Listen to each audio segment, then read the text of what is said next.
Vamos lá. Aconteceu que, ao apertá-la a multidão para ouvir a palavra de Deus, estava ele junto ao lago de Genezaré. E viu 2 barcos junto à praia do lago. Mas os pescadores, havendo desembarcado, lavavam as redes.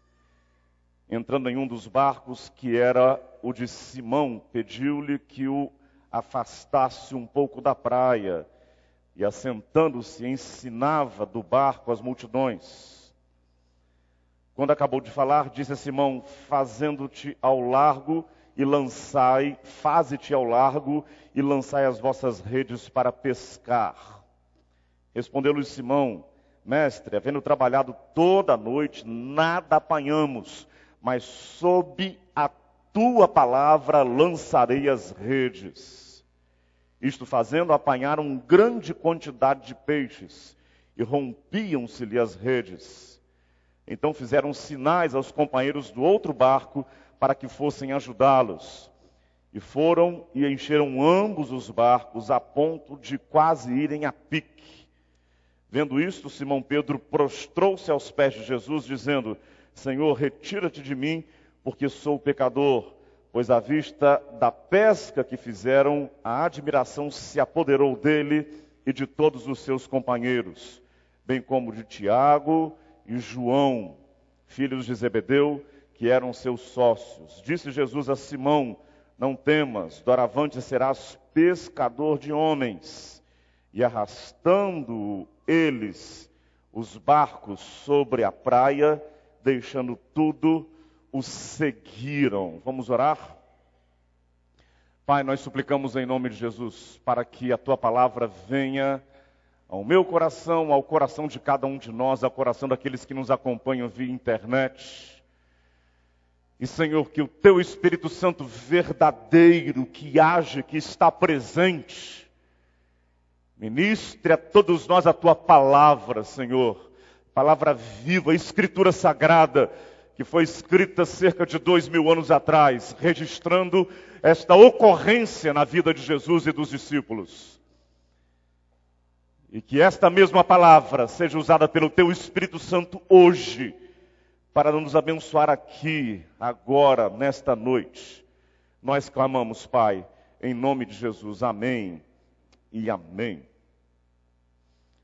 Provavelmente, a maioria de nós tem em nossas versões subtítulo desse texto: A Pesca Maravilhosa. E se esse é o título ou subtítulo do seu texto, você pode anotar como o título dessa mensagem, porque esse é o título dessa mensagem: A Pesca Maravilhosa. E eu quero dizer para os irmãos que eu creio que Deus pode fazer pescas maravilhosas acontecerem em nossas vidas. Acho que é muito importante nós dizermos isso, fazermos essa declaração de fé neste momento tão significativo, tão expressivo, e eu diria tão próprio para nós repensarmos a vida, tão próprio para nós olharmos para nós mesmos, para aquilo que vem acontecendo, para aquilo que tem transcorrido em nossa vida. Inevitavelmente, numa hora como essa, último domingo do ano, final de uma etapa, quando se esgota mais um ano em sua vida, você faz reflexão sobre si mesmo, você pensa sobre acontecimentos, o que ocorreu em 2014, o que foi bom, o que não foi bom, o que foi bem sucedido, o que não foi bem sucedido. E há uma tendência, irmãos, vejam só, estou falando daquilo que eu sou, estou falando daquilo que você é, daquilo que nós somos. Há uma tendência de nós nos apegarmos muito mais às coisas que não foram boas, às coisas que nós as qualificamos como insucessos. Há uma tendência de nós focarmos muito mais os olhos de nossa alma sobre aquelas coisas que não foram aquelas consideradas bem-sucedidas. É verdade ou não é, irmãos? Essa é a nossa tendência, essa é a nossa inclinação. Esse nosso pendor para o negativo, Está presente desde a história do Éden, da queda do primeiro casal. Esteve presente lá em Caim, em Abel. Por acaso, Senhor, sou eu o guardador do meu irmão? Deus faz uma pergunta positiva. Onde está o teu irmão, Caim? Coisa positiva, você cuidar do seu irmão, você zelar por ele. E ele responde, ele reage de modo negativo. Por acaso sou eu o cuidador do meu irmão? Ou seja, está presente aí essa nossa inclinação para o negativo, essa nova tendência para focarmos as coisas que não são boas. Essa é a nossa tendência. Então eu quero dizer para você, irmão, na abertura dessa meditação dessa noite, que Deus quer e Deus pode fazer uma pesca maravilhosa na sua vida. Amém, irmão? Você crê nisso? Amém? Diga isso para o seu irmão. Até aproveite se seu irmão está aí meio sonolento, né? Ainda vivendo, diríamos assim, o final da festa de Natal. Fala para o seu irmão, irmão, acorda. E olha, preste atenção, irmão. Deus quer fazer uma pesca maravilhosa na sua vida. Fala aí para o seu irmão agora, diga isso, né? Irmão, acorda. Você que está meio na ressaca, irmão, Deus quer fazer uma pesca maravilhosa na sua vida. Maravilha. Mas, meus irmãos, há uma frase nesse texto que nós lemos que ela é marcante. Sim, nós sabemos que Deus quer fazer coisas muito boas, pesca maravilhosa, Deus quer nos abençoar. Eu creio nisso. Tenho insistido com a minha igreja que eu não creio no Evangelho como uma mensagem de autoajuda. Eu creio no Evangelho como uma mensagem de ajuda do alto. Nós cremos na palavra de Deus, que nos traz esperança, que nos fortalece, que nos encoraja, que nos faz ver a vida com boas expectativas, com um olhar encorajado.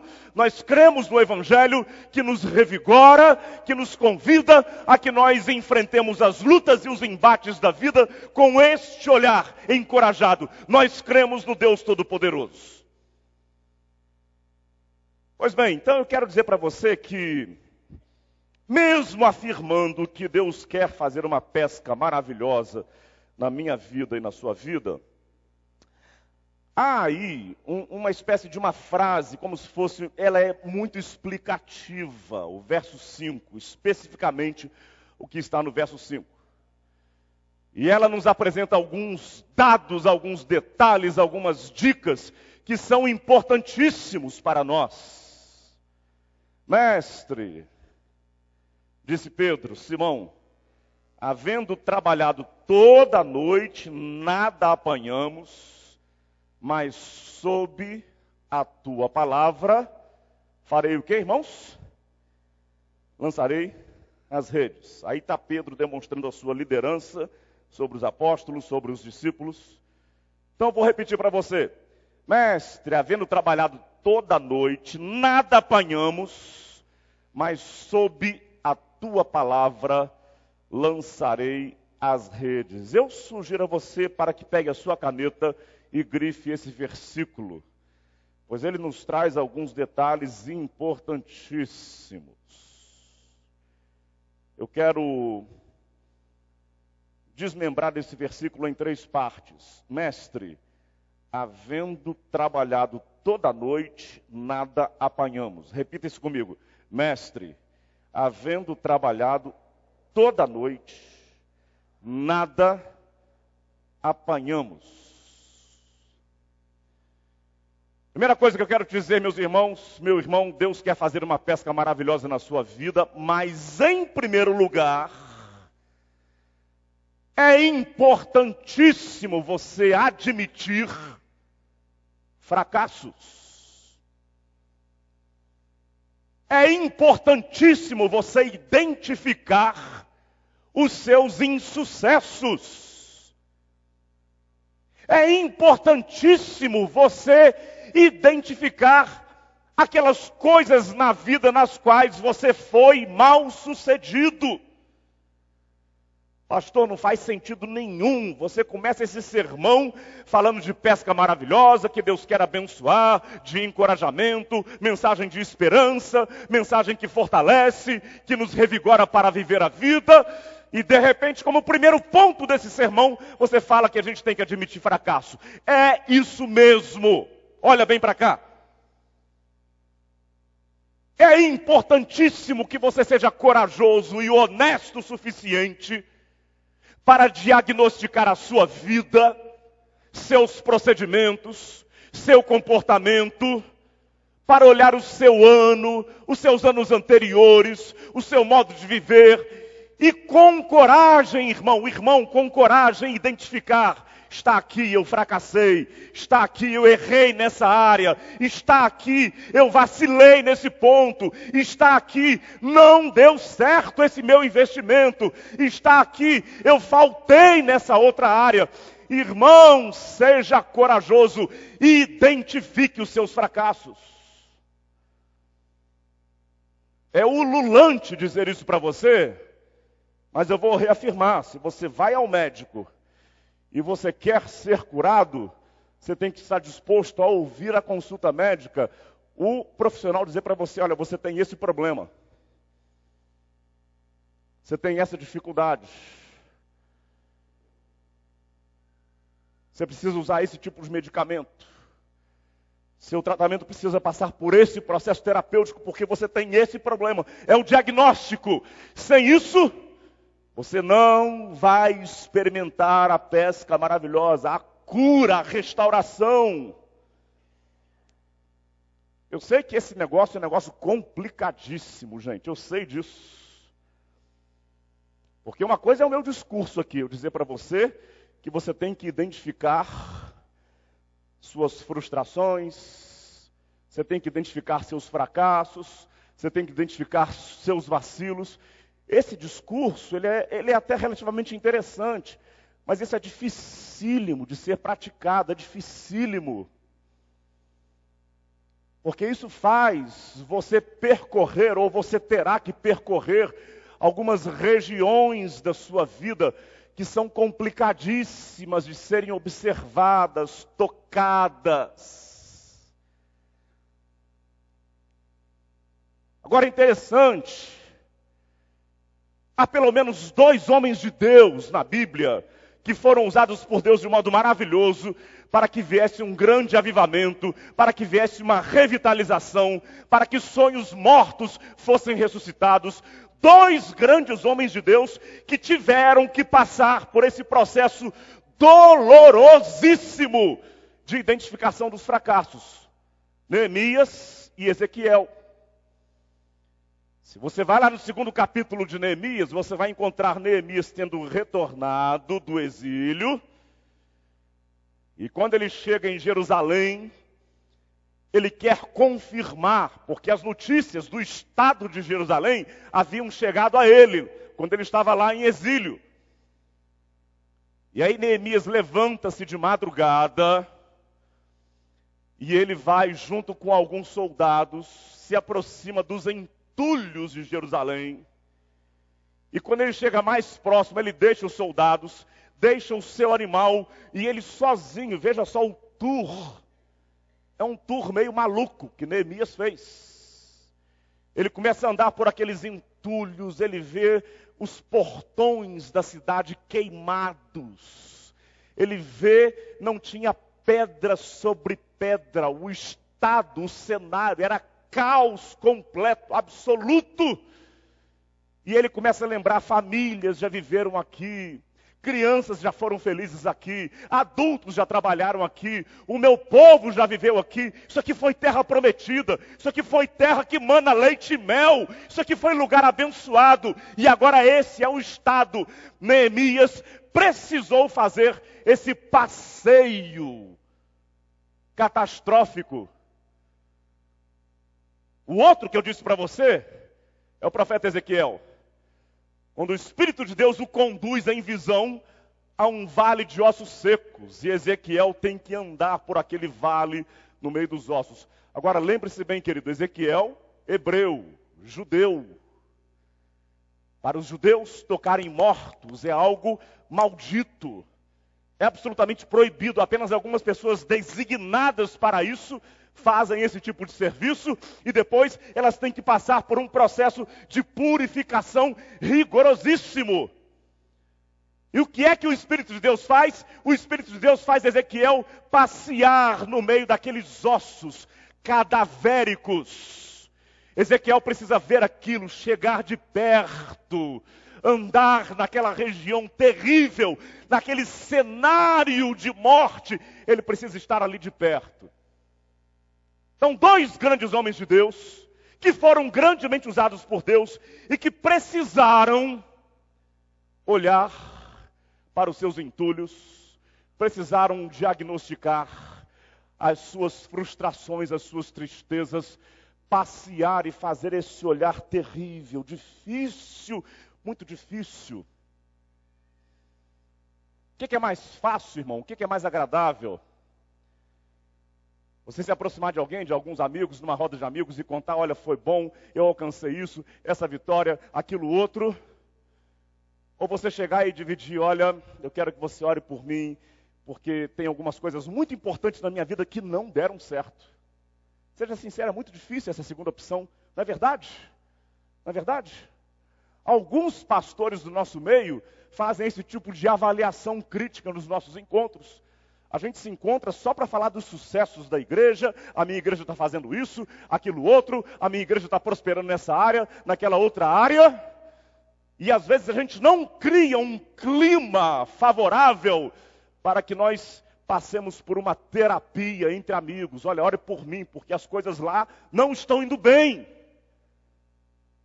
A gente quer sempre falar de sucesso. A gente quer sempre falar daquilo que está indo bem. Queremos sempre contar as coisas que estão caminhando progressivamente na nossa vida. Mas, meu querido irmão, em nome de Jesus, seja corajoso. Identifique seus fracassos. Olha, pescamos a noite toda e não pegamos um peixinho sequer.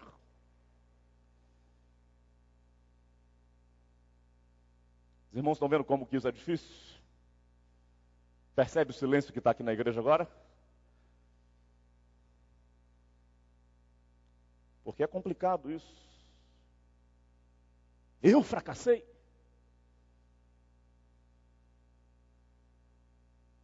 Avalie-se a si mesmo.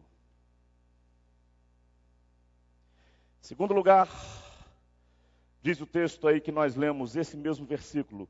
Mestre, havendo trabalhado toda a noite, nada apanhamos. Pois bem, meditamos sobre isso agora. Em segundo lugar diz, mas sob a tua palavra lançarei as redes. Mas sob a tua palavra, Simão Pedro está dizendo, eu lançarei as redes. Repita isso comigo. Mas sob a tua palavra lançarei as redes. Então coloca isso agora na primeira pessoa. Traz isso para você mesmo e diga assim, eu lançarei as redes. Fale agora, irmão, fale. Mas vamos lá, fale de novo, fale com muita convicção. Eu lançarei as redes. Segundo lugar, querido irmão, quero dizer para você o seguinte, preste atenção nisso. A pesca maravilhosa ou as ações maravilhosas de Deus sempre acontecem acompanhadas de ações especiais dos homens. Você anotou bem isso aí na sua cabeça? Pesca maravilhosa, ou pescas maravilhosas, ou ações especiais de Deus, sempre acontecem acompanhadas de ações especiais dos homens. Tá bom, Simão Pedro está dizendo, eu vou fazer. Tá bom. Vamos recomeçar? Vai recomeçar por mim. é por mim. Ele tinha mais 11 discípulos de Jesus ao lado dele. Olha, Tiago, Jesus mandou lançar as redes. Então vamos lá, começa você aí. André, Jesus, mesmo depois da gente ter pescado a noite toda, ele manda a gente lançar as redes. Isso não faz muito sentido, mas vamos lá, André, joga você a rede aí. Isso é coisa sua, André. Tiago, você que vai fazer esse negócio. Talvez até, Tomé, você não tenha ajudado muito. E porque você não ajudou muito, a gente não pescou. Judas, você, como sempre, né? Judas, logo você. Não falei desde o início da pescaria que não era para a gente ir para aquela região lá do Mar da Galileia, mas Judas, você insistiu. Logo você, Judas, que gosta de uma grana, você insistiu, mandou a gente para o lugar errado. A culpa é sua, Judas. Foi nada disso que Pedro falou. Ele não disse, André, é com você, faça. Ele não disse, Judas, a responsabilidade é sua. Ele não disse, Tomé, dá um jeito nesse negócio aí. Ele disse, eu vou lançar as redes. Você está entendendo, irmão, o que eu quero dizer para você? Diga amém. Eu ouvi assim uns améns meio duvidosos, né? Então eu vou tentar esclarecer isso para você, irmão. Faça certo, como Pedro fez certo. Porque toda história de restauração na sua vida começa com você, em primeiro lugar. Aí agora sim eu gostaria de ouvir assim, um amém, um aleluia assim bem... Eu vou repetir, tá bom, irmãos? Olha só, vamos lá, vamos ensaiar aqui bonitinho. Toda história de restauração na sua vida começa com você em primeiro lugar. E o povo de Deus diz o quê, irmãos? Amém, isso. Fiz psicologia, estudei 5 anos.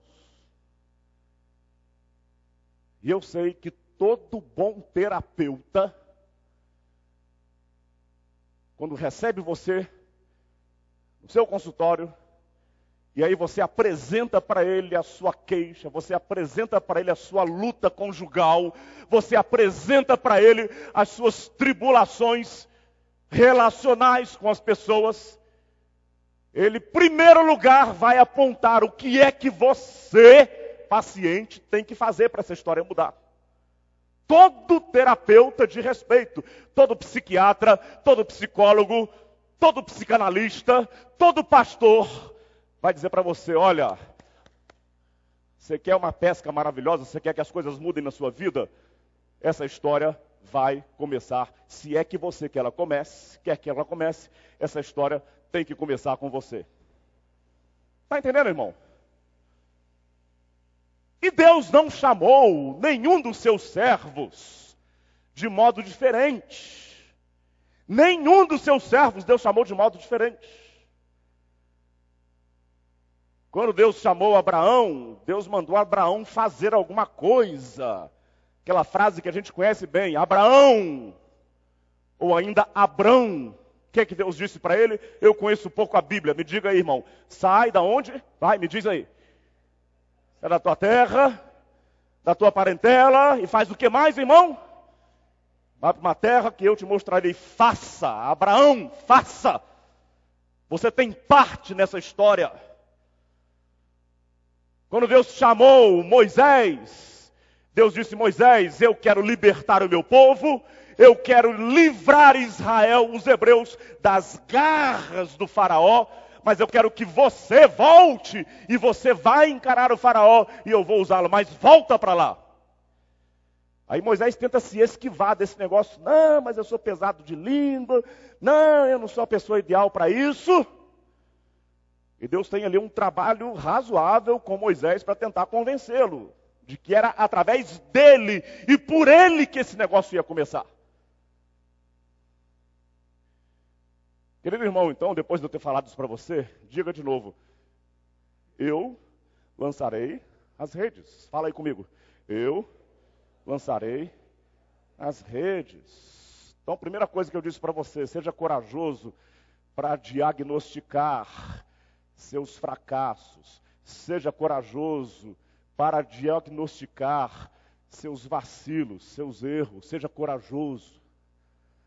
Segunda coisa que eu digo para você, a pesca maravilhosa que pode acontecer e que Deus quer fazer na sua vida, começa com você, suas ações, suas decisões pessoais.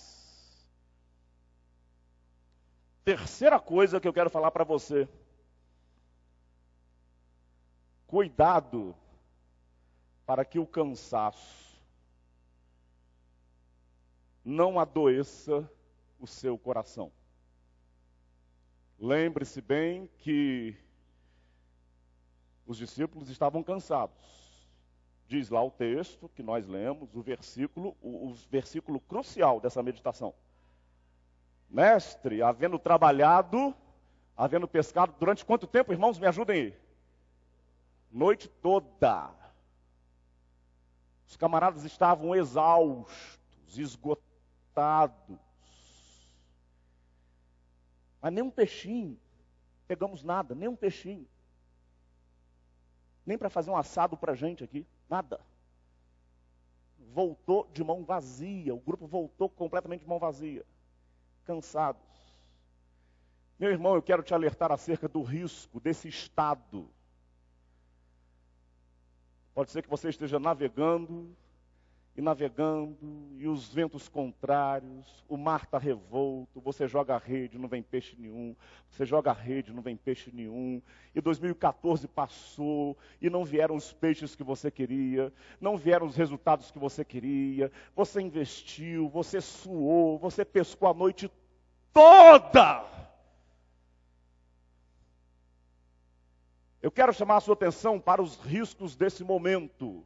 Esse momento é extremamente perigoso, irmão. Porque nesse momento de cansaço, de exaustão, a possibilidade de nós ficarmos amargurados, ressentidos, revoltados com a vida, ela é muito grande. O nosso coração se torna terreno fértil para que ervas daninhas brotem. Porque você está frustrado. Você está frustrado. Você investiu e não vieram os resultados. Você suou. Você correu atrás. Não veio nenhum peixe. Você está exaurido, completamente abatido, decepcionado. E aí, querido irmão, esse é um terreno no qual a semente de amargura cai e brota, que é uma beleza. Esse é um terreno no qual a semente dos ressentimentos, das mágoas, ela cai e ela floresce e toma conta da sua alma, invade a sua alma. Cuidado para que nesse momento tão crucial, para que nesse momento tão importante de frustração, de cansaço, de exaustão, você não fique adoecido em seu coração. Muito cuidado. Tem um versículo bíblico que ele sempre me chamou muita atenção. Aproveito a presença dos meus amados pais aqui. Muitas vezes no nosso culto de oração, no nosso culto doméstico, na minha casa, quando eu era menino, não lá em Barbacena, lá em Campos dos Goitacazes, né? Com muita frequência eu ouvia papai recitar o seguinte verso: de tudo que deves guardar, guarda o teu coração, porque dele procedem as saídas da vida. Você pode dizer comigo esse verso? De tudo o que deves guardar, guarda o teu coração, porque dele procedem as saídas da vida. Provérbios capítulo 4, verso 23. Aí eu pego a versão atualizada, grave bem, pena que eu não tive cuidado para registrar isso em tela, para te ajudar. Mas numa outra oportunidade eu faço isso. Eu pego a versão atualizada que diz o seguinte, esse mesmo verso, tá certo, irmão? Olha bem para cá, porque eu vou ler e eu vou reler para você.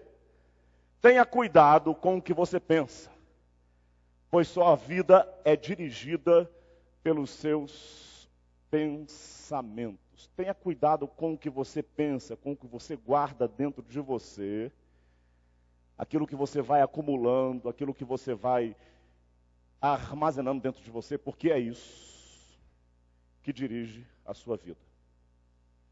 De tudo que deves guardar, guarda o teu coração, porque dele procedem. Dá para a gente memorizar esse verso? Ele é tão importante que eu queria que a gente guardasse ele agora. Você lembra lá da antiga escolinha bíblica dominical das crianças? Vamos lá, criançada, vamos memorizar, guardar todo mundo. De tudo que se deve guardar, aí a gente repetia, né? Então vamos lá, vamos voltar um pouquinho aqui àquela técnica didática das crianças. Vamos falar juntos? De tudo que deves guardar, porque dele... A última vez, não quero ser chatão, mas a última vez, vamos lá. De tudo que deves guardar, guarda teu coração, porque dele procedem as saídas da vida. Em outras palavras, irmão, na hora do cansaço, do esgotamento, da frustração, cuidado para que a sua mente não fique adoecida, para que o seu coração não fique enfermo, em nome de Jesus. Amém, irmãos? Cuidado para que as decepções não adoeçam a sua alma. Lembro que muitos anos atrás eu lia O Monge e o Executivo, um best-seller de James Hunter. E uma frase dele me chamou a atenção. As nossas principais atitudes na vida não são tomadas nas dimensões das ações práticas, ou na dimensão das ações práticas, e sim do âmbito do coração. Cuidado com o seu coração em nome de Jesus. Terceiro e último lugar. Depois de ter exortado você, olha bem para cá, irmão, porque eu vou terminar e vou terminar mesmo agora, tá?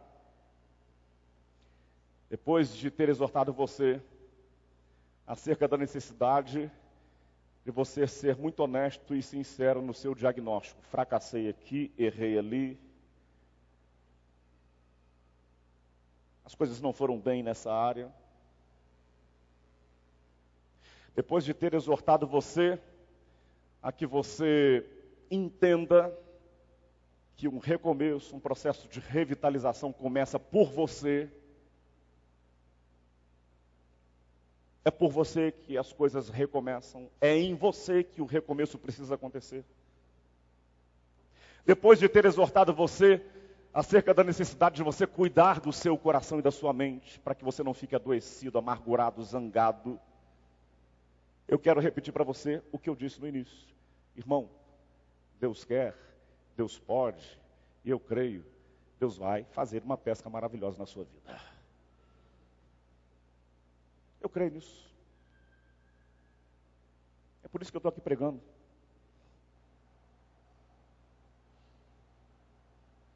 Tenho absoluta certeza que se nós sairmos daqui com Cristo Jesus morando no nosso coração, nós vamos para o céu. Eu tenho certeza que daqui a 70 anos, com 121 anos de idade, no mínimo, quando eu partir para a eternidade, eu irei para o céu. Eu gostaria de ouvir um amém dos irmãos. Amém. Mesmo o amém sendo meio irônico. Ou você não crê que eu vou para o céu, irmão? Ah, porque 121 anos, isso é fácil de acreditar, eu vou viver, né? Mas eu quero dizer que eu quero hoje viver aqui uma vida abençoada pelo Senhor. Hoje, no meu presente, eu quero ver pescas maravilhosas da parte do Senhor Jesus acontecendo na minha vida. Eu creio que o Senhor pode fazer isso, eu creio que Ele fará isso. Mas é muito importante que eu identifique onde eu pisei na bola. que eu identifique e reconheça. É por mim, pessoalmente, que as coisas começam. Que eu tenha muito cuidado, para que eu não fique um sujeito zangado, amargurado. A vida é assim, é cheia de lutas. É assim, não tem jeito. Tem como você viver sem ter decepções na vida, irmão? Tem como? Não tem. Mas apesar disso tudo, e no meio disso tudo, Deus faz maravilhas. Amém? Feche os seus olhos, vamos orar com Deus.